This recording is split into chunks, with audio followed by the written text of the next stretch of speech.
이 21장의 말씀은 우리가 너무도 잘 알고 굉장히 유명한 말씀이지요. 이번에 우리 중고등부 아이들과 함께 나눴던 그 메시지가 세 가지가 있는데 그 세 가지의 메시지의 주인공이 베드로입니다. 그래서 오늘 본문도 베드로의 관점에서 21장을 다시 한번 보려고 합니다. 베드로가 예수님을 처음 만났던 장면부터 시작해서 이제 부활하시고 난 다음에 예수님을 만나는 그 장면까지 베드로의 신앙의 단계의 모습들을 함께 나눴습니다. 자, 베드로가 처음 예수를 만났던 곳은 요한복음 1장의 동생 안드레가 원래는 세례 요한의 제자였지요.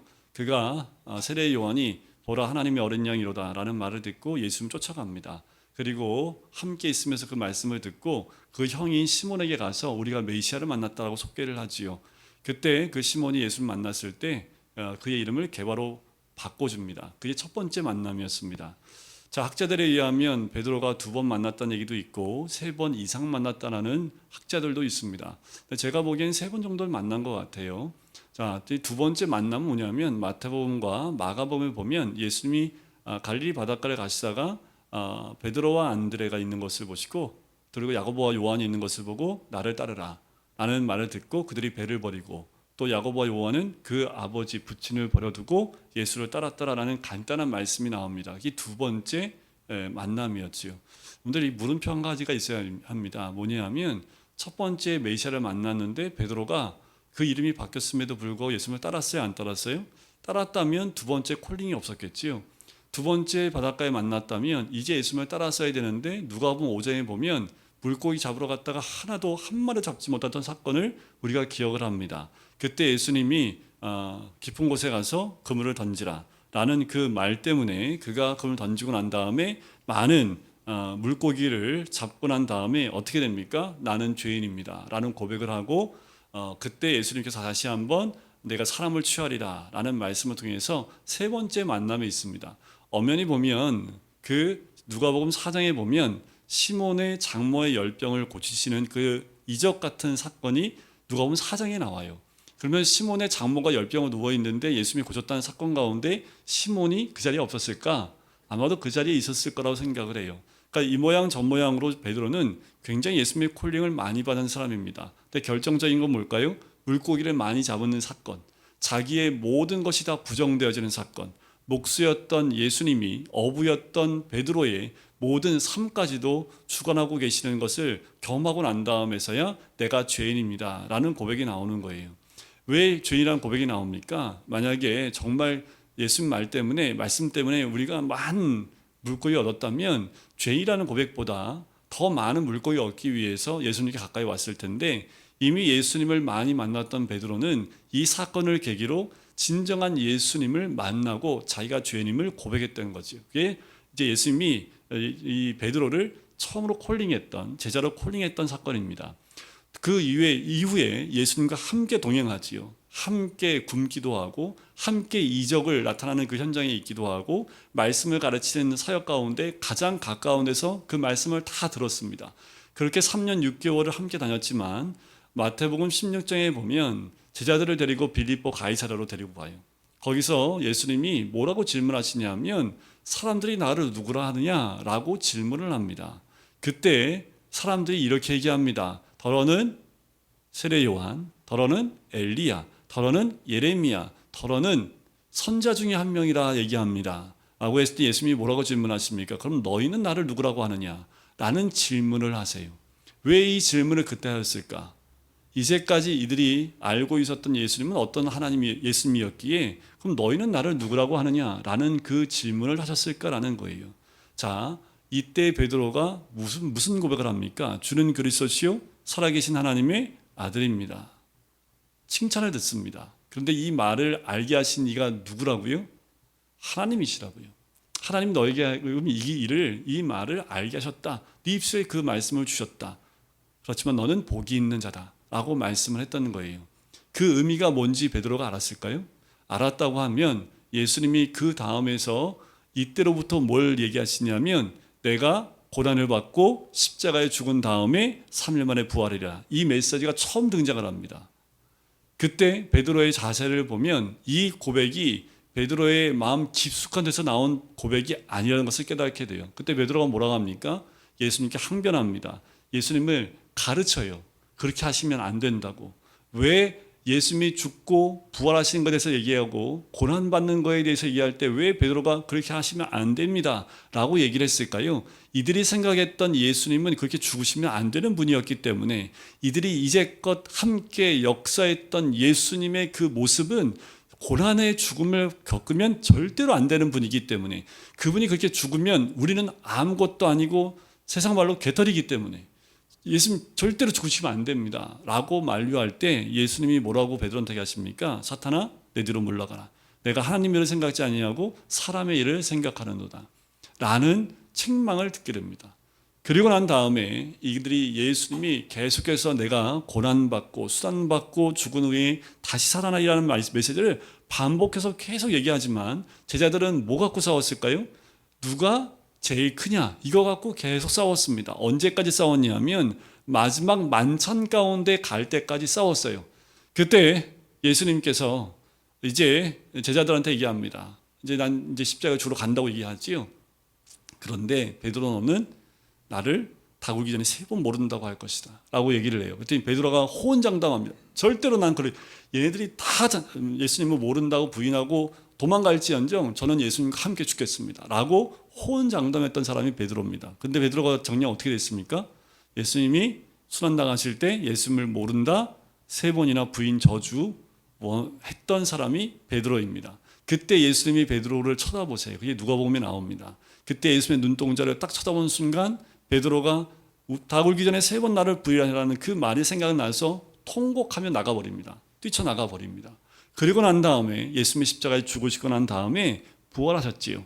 요한복음 20장에 보면 첫 번째 예수님이 부활하시고 제자를 만나는 모습이 나옵니다. 거기에 베드로가 있었을까요? 없었을까요? 있었습니다.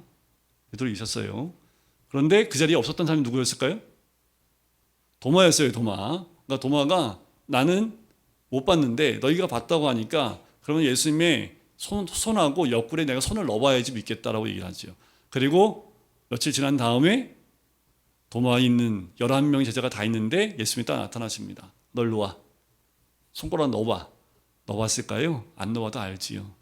그리고 도마가 신앙 고백하는 장면이 20장 후반부에 등장합니다. 그리고 오늘 본문이 예수님이 제자들에게 3번째 만나시는 장면이에요. 여러분들 놀랍지 않습니까?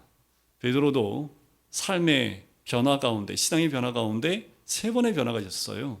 첫 번째는 예수님의 콜링 때 한 번이고, 두 번째는 예수님께 신앙 고백했을 때 또 한 번이고, 이제 3번째가 여기입니다. 3번째, 마지막. 그런데 놀라운 사실이 있어요. 제자들이 예수님이 부활하신 걸 몰라요? 알아요? 알아요. 그런데 다 그렇게 2번이나 만났는데 이들이 어디에 가 있습니까? 1절에 보니까 디베랴 호숫가에 가 있어요. 왜 이들이 가 있냐면 예수님이 너희는 갈릴리 바닷가에 먼저 갈릴리에 가 있어라 라는 그 말씀하셨기 때문에 이들이 와 있는 거예요. 그럼 이들이 예수님의 부활을 알아요? 몰라요? 알고 만났습니다. 그럼 이들이 뭐 하고 있어야 될까요? 고기 잡으러 가요. 이것이 베드로의 현수입니다. 부활하신 주님 만났음에도 불구하고 뭐 잡으러 가요? 고기 잡으러 가요. 자, 오늘 21장에 나오는 모습 가운데 예수님이 베드로를 회복하시기 위해서 처음 만났던 장면도 보여주시고, 예수님을 모른다고 부인하는 장면도 보여주시고, 마지막 만찬의 모습까지 다 보여주세요. 짧은 그 시간에 처음 만남부터 예수님을 3번 모른다 부인했던 그 장면까지 통틀어서 한 곳에 다 집약해 놓으시고, 베드로가 그 예수님 만날 때마다 그때 자기가 만났던 예수님, 자기가 부인했던 예수님, 그리고 예수님이 자기의 살과 피를 주셨던 그 마지막 만찬을 다 한꺼번에 보여주시는 거예요. 자, 보시면 물고기 잡으러 가노라 했더니 4명은, 베드로 포함해서 4명은 어부였습니다. 근데 나머지 3명은 어부도 아니에요. 그런데 같이 고기 잡으러 갔어요. 잡으러 갔는데 잡았어요? 못 잡았어요? 잡았으면 이런 사건이 없습니다. 한 마리도 못 잡아요. 그러면 뭐하고 오버레 뜹니까? 누가복음 5장에서 밤새도록 물고기 잡는데 한 마리도 못 잡았던 그 모습이 지금 여기에 고스란히 나타나는 거지요. 자, 예수님이 뭐라고 말씀하십니까? 6절에 그물을 배 오른편에 던지라 그리하면 잡으리라. 그물을 던졌어요. 그랬더니 어떻게 해요? 많은 물고기, 큰 물고기 153마리를 다 잡아요. 근데 아직도 베드로는 깨닫지 못해요. 그때 그 예수님, 내가 물고기를 한 마리도 못 잡았던 그때 그 만났던 예수님이 지금 그 모습 그대로 다시 한번 회복시켜 놓고 계시는 거예요. 다시 그때 만났던 예수 그리스도의 그 마음과 또 예수님 만났던 그때 그 감격을 다시 한번 회복시켜 주시는데 알았어요, 몰랐어요? 베드로가 이래요. 몰라요. 사랑하시는 제자가 주님이시다라는 말을 듣고서야 주님이시다 하니까 겉옷을 입고 물속에 뛰어들 정도로 한 50칸이잖아요, 거리가. 한 90m에서 100m 됩니다. 그런데 물속에 뛰어들 때는 겉옷을 벗고 뛰어들어야 돼요? 입고 뛰어들어야 돼요? 어떤 바보가 물에 들어가는데 옷 입고 뛰어든 사람이 오셔서 입는 옷도 다 벗어던지고 수영해야 되는데, 근데 베드로는 옷을 입고 뛰어듭니다. 베드로는 이 옷을 입고 뛰어드는 순간 어떤 주님을 다시 한번 기억하게 돼요? 누가복음 5장에서 만났던 그 예수님을 기억해내는 거지. 그래서 열심히 헤엄쳐서 누구보다 제일 먼저 바닷가에 딱 나옵니다. 바닷가에 딱 나왔는데 나와서 뭐 했을까요? 9절 보세요. 육지에 딱 올라 보니 뭐가 있어요? 숯불이 있어요. 여러분들 요한복음 18장 보세요. 요한복음 여러분들 18장에 보시면 18장 18절에 보면 18장 15절부터 보면 베드로가 3번 부인한 장면이 나오는데 그 중에 18절에 보면 그때가 추운 거로, 요때가 언제냐면 시간상으로 새벽녘입니다. 예수님이 붙잡히시고 이제 이 대제사장의 집으로 끌려가서 순환을 당하시는 그때가 새벽녘이에요. 추우니까 사람들이 뭘 피웠어요? 불을 피웠는데 이게 개역 한글에는 숯불로 나옵니다. 숯불을 피우고 쬐고 있는 상황이에요. 자, 같은 시간대입니다. 올라와 보니 뭐가 있어요? 숯불이 있어요. 근데 숯불 뒤에 누가 계실까요? 예수님이 서 계세요. 지금 18장에 예수님 모른다 부인할 때는 그 숯불 뒤에 누가 계셨을까요? 예수님이 계십니다. 지금 예수님이 구타당하시고 있는 예수님이 숯불 뒤에 계세요. 그런데 새벽녘에 부활하신 주님이 숯불 뒤에 또 서 계시는 거지요. 지금 올라와서 예수님을 끌어안아도, 부활하신 주님을 기쁨으로 끌어안아도 지금 성치 않는데 지금 숯불 앞에서 뭐 하고 있는 거예요? 얼음 된 거, 얼음. 왜 얼음이 돼요? 숯불을 보는 순간 그 트라우마가 생각이 나는 거죠. 예수님을 모른다, 저주하고 부인했던 그 자신의 모습의 그 연약함이 그대로 다 드러납니다. 그때 예수님이 뭐라고 합니까? 너 잡은 고기 있냐? 고기 갖고 와라. 그랬더니 베드로가 한 걸음에 뛰어가서, 이제 얼음에서 풀린 거예요. 예수님이 말씀해 주시니까. 그래서 한 걸음에 달려가서 물고기 잡은 그물을 다 끌어다가 그 사이에 또 세네, 그거를. 참, 굉장히 빠르죠, 그죠? 어부다 보니까 153마리를 눈으로 한번 씩 보니까 153마리예요. 그래서 가장 좋은 걸 골라서 가지고 왔겠지요. 그래서 12절에 보면 예수께서 이르시되 와서 조반을 먹으라 하시고 어떻게 해요? 사람들이 다 주님인 줄 알고 누구라고 묻는 사람이 없어요. 13절 예수께서 가셔서 떡을 가져다가 그들에게 주시고, 이게 마지막 만찬 때의 모습을 그대로 재현하고 있는 모습이지요.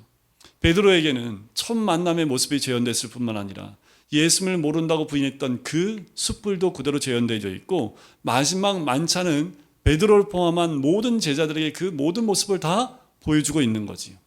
이 21장 안에 베드로의 신앙의 모든 모습이 다 망라되어 있습니다. 처음 만났던 예수님의 그때의 그 예수님, 그리고 예수님을 저주하고 부인하고 모른다고 했을 때의 그때 자신의 모습, 마지막 만찬 가운데 누가 크냐 갖고 끝까지 싸웠던 자신의 모습에 그 허망함이 다 그대로 드러나는 거예요. 제자들이 뭘 할 리가 아무것도 없는 거죠. 더더욱 베드로는 아무도 몰라요. 뭘 모를까요? 3번 부인한 거 아무도 몰라요. 누가 알까요? 숯불을 쬐고 있었던 그 사람들 외에는 아무도 몰라요. 누가 알아요? 예수님만 알아요. 왜냐하면 누가복음에 예수님이 쳐다봤거든요. 이미 예수님이 3번 모른다고 부인할 것을 얘기하셨거든요. 그러니까 베드로는 말을 못하는 거예요. 숯불을 보는 순간부터 이미 베드로는 죄인이라는 것을 감지합니다. 자신의 모든 연약함이 다 만천하에 드러났음을 인지하고 있기 때문에 아무 말도 못해요. 그때 예수님이 부르십니다. Come on, stand up, 발딱 프리지. 세워요. 뭐라고 합니까? 내가 여기 있는 사람보다 나를 더 사랑하느냐 라고 했더니 베드로가 뭐라고 그래요? 3번이나 네, 주님 사랑합니다. 그때 예수님이 3번을 반복해서 얘기합니다. 내 양을 먹이라, 내 양을 치라, 내 양을 먹이라 라고 말씀하세요. 이게 베드로의 마지막 단계의 신앙입니다. 뭐냐 하면 자신의 그 뜨거웠던 사랑, 예수님에 대한 사랑이 산산이 부서지고 자기가 아무것도 아니라는 것을 깨닫고 난 다음부터는 이젠 자기는 아무것도 아니라는 존재 가운데 있을 때 예수님께서 드디어 비전을 주시기 시작합니다. 그에게 사명을 주세요. 더 놀라운 건 뭐냐면 요한복음 21장 이후에 성령을 받고 난 다음에 베드로의 신앙은 이제 뒤로 물러가는 시간이 하나도 없습니다. 순교하는 그날까지 예수님이 말씀하신 사명을 따라 나갔던 베드로의 모습, 더 나아가 그 외의 모든 제자들도 그 이후로는 도망가거나 뒤로 물러서는 믿음들이 아니라 순교하는 자리까지 달려갈 뿐만 아니라 순교도 두려워하지 않았던 사도들의 모습을 보게 됩니다. 이게 베드로의 완벽한 예수님께서 기대하셨던 베드로의 모습이지요. 그런데 18절에 우리가 읽었던 말씀 가운데 베드로가 어떻게 죽을지가 나옵니다. 베드로는 결국 이와 똑같이 죽어요. 그런데 중요한 것은 19절입니다. 19절 다시 한번 읽어볼까요? 이 말씀을 하심은 베드로가 어떠한 죽음으로 하나님께 영광을 돌릴 것을 가르치심이라. 이 말씀을 하시고 베드로에게 이르시되 뭐라고요? 나를 따르라. 예수님이 베드로를 처음 불렀을 때도 뭐라고 하셨을까요? 나를 따르라. 다른 말씀은 아무것도 없었습니다. 딱 보시고 follow me 이거 한마디로 끝났습니다. 그런데 맨 마지막에 모든 사명과 비전 다 주시고 난 다음에 마지막에 어떠한 죽음으로 하나님께 영광 돌릴까지 다 보여주시고 난 다음에 예수님이 마지막에 또 하셨던 말씀이 뭐예요? follow me입니다. 나를 따르라. 처음 만났을 때도 나를 따르라. 마지막에도 나를 따르라. 이것이 우리가 해야 될 일이고 베드로가 이 마지막 나를 따르라는 그 말씀을 부여잡고 끝까지 따라가서 순교하는 자리까지 갔던 이제 흔들리지 않는 믿음 가운데 나갔던 베드로의 모습을 봅니다. 그런데 이게 베드로의 신앙의 마지막 단계의 모습이에요. 어쩌면 우리의 신앙의 믿음의 단계는 여기까지 우리를 인도하시기 원하시는 하나님의 마음이 있습니다. 우리는 1단계 예수를 만나는 그 자리에서 그냥 뜨겁기만 하고 있습니까? 아니면 예수님이 누구인지 알지 못하고 고백도 못하는 단계입니까? 이제 예수 만나서 나의 구주이시고 나의 하나님이십니다라고 고백은 했지만 여전히 내 것과 또 사람의 일만 생각하다가 또 넘어지고 사탄처럼 하나님의 일을 생각하지 않고 있는 단계에 있습니까? 그리고 이제 거의 예수님과 함께 거의 공생애를 다 했는데도 불구하고 여전히 뭐 하는 거예요? 예수님을 부인하는 자리 가운데 머무는 그 단계 가운데 십자가 앞에서 예수를 모른다고 부인하는 그 모습이 우리의 모습은 아닙니까? 그런데 그것도 뛰어넘으셔야 돼요. 부활의 주를 만나서 이제는 그 사명을 붙들고 주님 말씀하신 대로 순종하여 나가는 것, 그리고 그 순교까지 나가는 마지막 단계에서는 흔들림이 없는, 이제 거기서는 오직 주님만 바라보고 나가는 단계입니다. 누가 크냐, 누가 많은 걸 누리느냐, 많은 것을 소유하느냐, 아무런 소용이 없다는 것을 이제 깨달은 그는 자기의 평생의 삶을 비전과 사명을 가지고 나아가는 그의 신앙의 모습으로 나갔다라는 거지. 우리가 붙잡아야 될 그 신앙의 모습은 바로 마지막 베드로에게 말씀하셨던 이 비전과 사명을 붙드는 신앙입니다.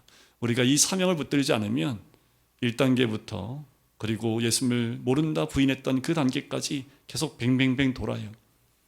그리고 다음에 또 처음 갔다가 또 부인했다가 또 처음 갔다가 여기서만 뱅뱅 돌다가 주님이 우리가 이 땅에 태어난 사명과 비전을 발견하지 못하고 이 땅에서 생을 마감할 수 있다는 거지요. 여러분, 이 땅에서 나를 위해 사는 삶이 아니라 주를 위하여 사는 삶이 우리의 삶이 되어야 합니다. 그 단계를 완전히 뛰어넘어서 주님이 이루시길 원한 그 뜻을 우리가 그 뜻을 붙들고 이루어드리기 위해 또 이루기 위해 나가는 삶이 마지막 오늘 21장의 베드로의 신앙이요 믿음의 고백입니다. 우리 모두에게도 이런 고백이 있기를 주님의 이름으로 간절히 축원드립니다.